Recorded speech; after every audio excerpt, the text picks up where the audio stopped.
Hey, welcome back to our YouTube channel. My name is Florence Apan, founder and lead consultant here at Place Canada, and today I am about to talk about couples. Couples who are in a situation where one of them is looking to study in Canada and the other one is wondering, what should I do? Should I apply for a visiting visa? Should I apply for a work permit? Can I even come with them? So I'm going to be answering that. Stay tuned, keep watching.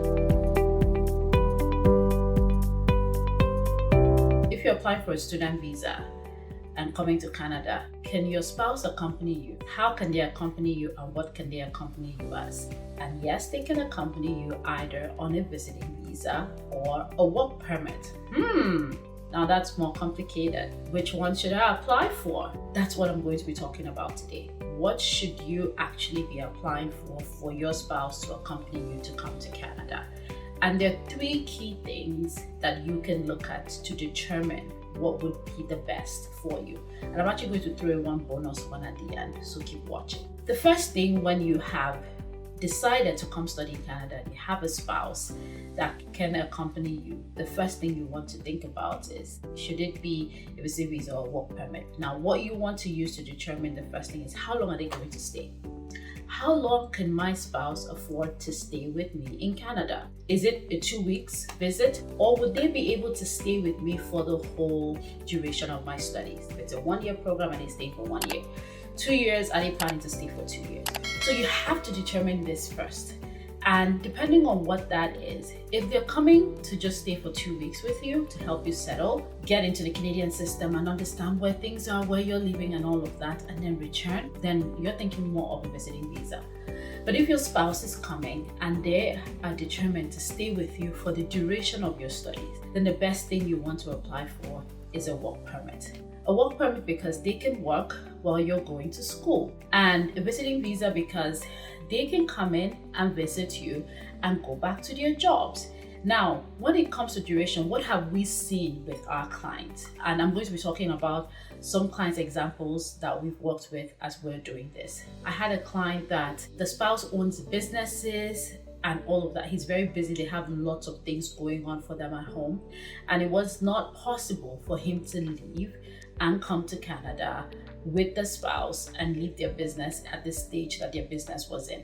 So what he asked for was the ability to be able to come into Canada and visit his spouse. And it was actually spouse and children, visit his spouse and children at any point in time. And we applied for a visiting visa for him and he was approved while the wife got the study permit. The other applicants were young couples who just really kind of started, they're still young, fresh in their career. The spouse was coming to study, and he decided as well to take this opportunity to explore and gain international work experience, and left his job in Nigeria and accompanied his spouse to come to Canada to study. So he got a work permit and the wife got the study permit, and they came to Canada as well. So you can see here in these two situations, the other guy just had a short time in and out. He doesn't want to really stay here, but the other guy is at a point where he's like, no, I'm able to just leave and come back and go do something different. So different families and different couples are at different stages in their own life journey. So it's really important for you to stop and discuss this with your spouse and see what would work best for you as a family unit. The second thing that you want to think about is proof of funds. Proof of funds is very important in these applications, and you have to remember that you're looking at your proof of funds for yourself. So if you're coming as a student, is your tuition fee, your living expense, and your transportation costs. So if it's a $30,000 program, let's say $20,000 program, $20,000 in tuition fee, $10,000 living expense. If you're coming from like Nigeria, you're looking at about $2,000 in flight tickets. So you're already looking at a minimum of 32,000 Canadian dollars to come.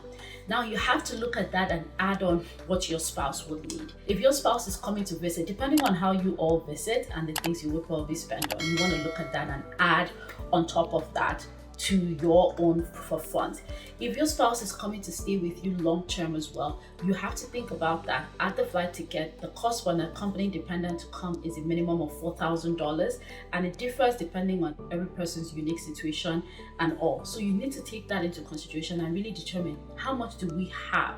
Do we have just 32,000 with some additional dollars for a visit to come, or do we have enough to cover you accompanying me for 1 full year? It is really important because money is a big determining factor of if the primary applicant, who is the student, even gets a study permit or not. So now that I've talked about the first two things, so the duration of stay, proof of funds, the next thing is really your proof of ties. And this is a very tricky one and sometimes very, very subjective based on the officer. But what I always advise my clients to do is whatever you're doing with your application, ensure that you're showing an officer that should you come to Canada with your spouse, with your children, and things don't work out for you to transition into other statuses in Canada, for example, work permit, permanent residence, and all the likes, that you would not remain in Canada illegally, that you have a lot of things going on for you at home, that you have a lot of things and families and ties that you're leaving behind in your home country that would facilitate your return, that you'll look at yourself and say, you know what,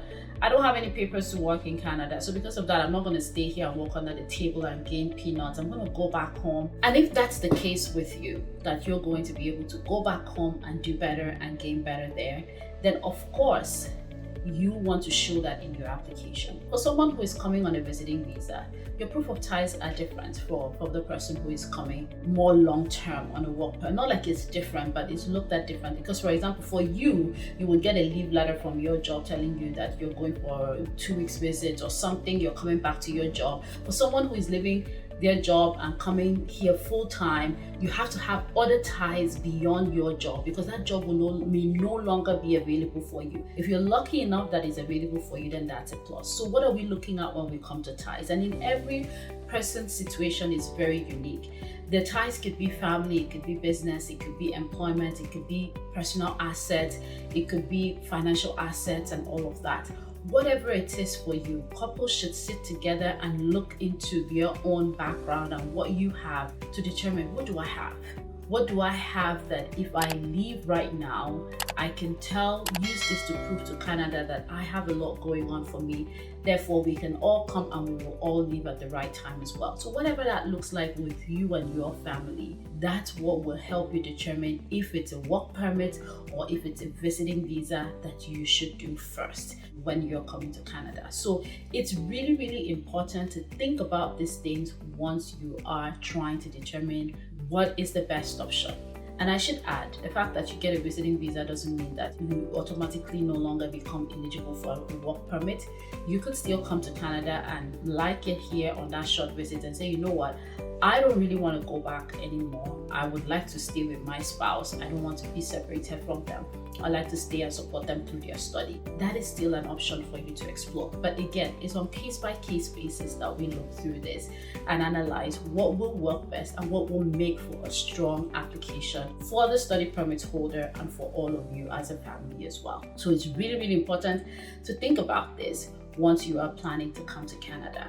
The additional bonus that I said I was going to talk about is one thing that we have noticed with some of our clients, especially those highly skilled clients that are in highly regulated fields that are in Canada. So for example, if you are in like medicine, nursing, those really highly regulated fields where you have to take a lot of exams and all of that to transition into, and if you are like the real breadwinner of the family and things like that, raising the funds for the cost to come to Canada and all of that, then you also want to be very careful with that decision of if you're going to be coming on a work permit or on a visiting visa, because sometimes some of the professional exams that you might have to take could take you up to 1 year to get through the licensing processes, to be able to write the exams, to be able to practice. So if you already have a good job going for you, the plan to stay long for that duration of time might not necessarily work if you don't have other options in terms of types of employment to do, or you're not able to explore other job options. So it's very important that couples think about this. Honestly, it's a case-by-case basis. For me, keeping the family together is always the most important, but there are other things sometimes that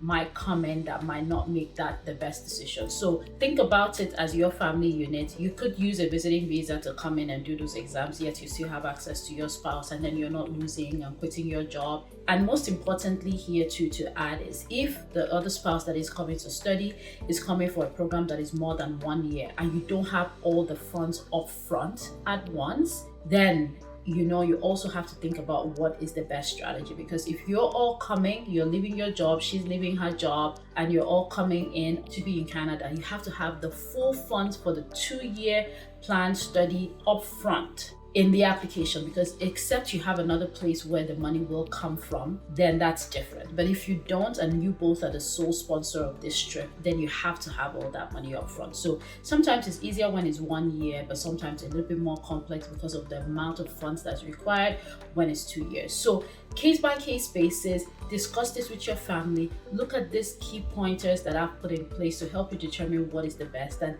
when you get confused and you're unsure exactly what to do or what would make for a stronger application for you, you can always speak to one of my consultants who will be able to take in your situation and really analyze it. Like I said, we've had lots of different clients who have used lots of different options, be it visiting, work permit, for various reasons and for various purposes. So we are able to advise you on exactly what would suit your family best. So if you're thinking, you're exploring, it's good you're watching this video.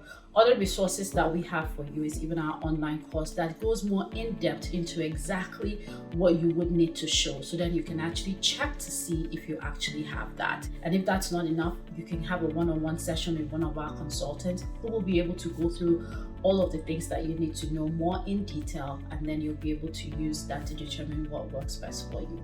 Our goal is to help you come as a family and be here together.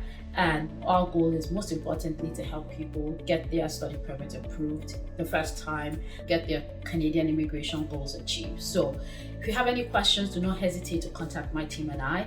But in the meantime, if you watch this video to this point and you've not subscribed, I want you to hit the subscribe button. Please subscribe to this channel, share this video with people, share it with your network, because there's a lot of people who don't know this, and sometimes you run into issues in the whole process. But if you have some key pointers on how to go about making your decision, people would be able to make more informed decisions. So please share this video, comment, tell us something that you've also thought about in the process of coming. If you came with your spouse, what did you think about? What did you look at? What did you analyze? What helped you make the final decision that you guys made? And how did that work out for you? I want to hear from you as well. Thank you so much for watching, and do not hesitate to contact my team and I if you have any questions around your immigration journey to Canada. Thank you once again, and I'll put the link in the description box here about booking a consultation, the courses, and any other nice and dandy stuff that we have that will be resourceful to you as well. And there's a blog post on this actually, so you can even read up on it as well. All right, that's it for me today. Thank you, and I'll see you on my next video.